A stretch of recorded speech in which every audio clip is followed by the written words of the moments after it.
So today we are installing solar lights above the two-story office building, and there's a view down there. There's a view from the top, so this is one of the lights. The guys are working up there on one, and then there will be another one straight where my finger is pointed. Yep, there it is. And there's another one that is going to, two are going to be on that side, and we are installing more this way here.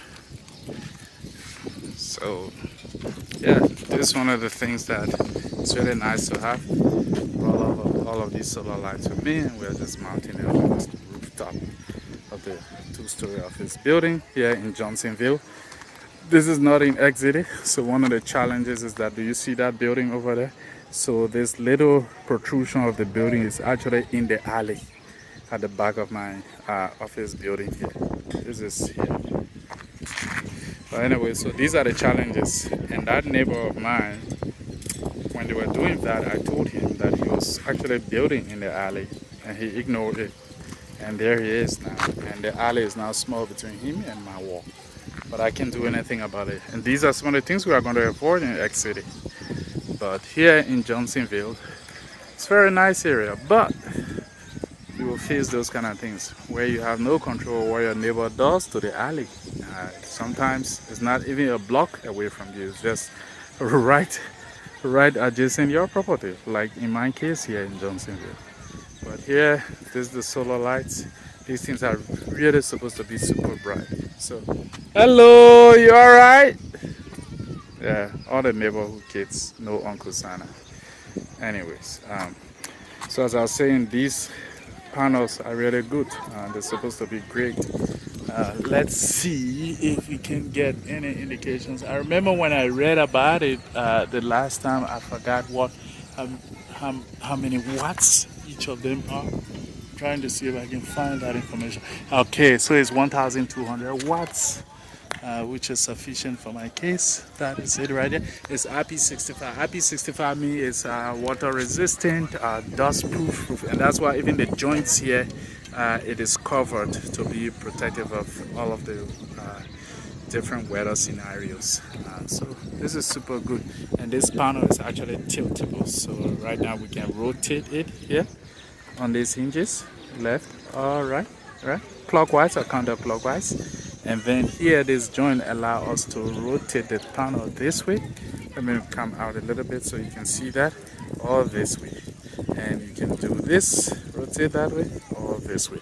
So you have the angle of tilt, everything you can get, and you can follow as much as possible to some degree. You can follow the various trajectory of the sun in different seasons. So that is the case.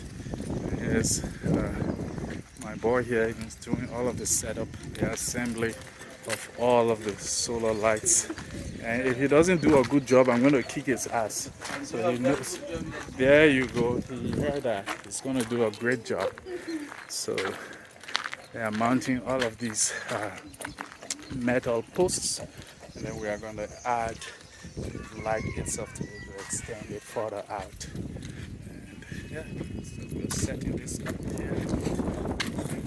Everything is going on really well. And here is the other guy here screwing all of these things. Now if any of these things fall off the roof, he's the one I'm going to hold responsible for it.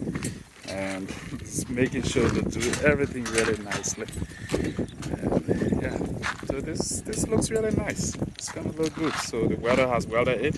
So at the base here, we're gonna pour some reinforced concrete around this so that it holds even stronger. But they did some really good welding here. So regardless, we get a lot of storm here, so the storm won't throw this thing off the building. So if you look at this metal post, it's all around the building. This was the initial light I had here, solar lights, and I bought these lights locally.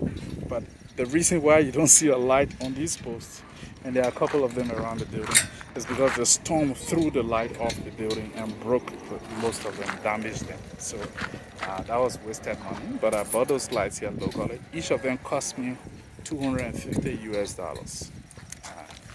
And I had about 4 or 5 around the building. So I decided to buy these lights, and this came in a container. Now we are setting them up to protect that investment on these. We are welding them to the steel rods that are protruding on the top of the building. So we're going to weld them, and that's what we've done here. And we're going to pour some reinforced concrete around it. We are tightening the screws really well so that it doesn't just fall off. And these are the original screws that came with it. Everything is mounted pretty tightly, so yeah, these things should resist any type of storm that we get here in Liberia. Look, get from the edge. Get from the edge of the building. You get away from the edge of the building. You don't go to the edge of the building. That's the welder and the screw. Brought a lot of kids with him. And now we have to be mindful. Nobody go to the edge of the building, okay? Yeah, especially if you are a kid. Don't go to the edge. Just doing some welding here. Sparks flying everywhere. It's gonna look nice and bright tonight. We're still doing a good job? All right, there you heard it. He's doing a good job.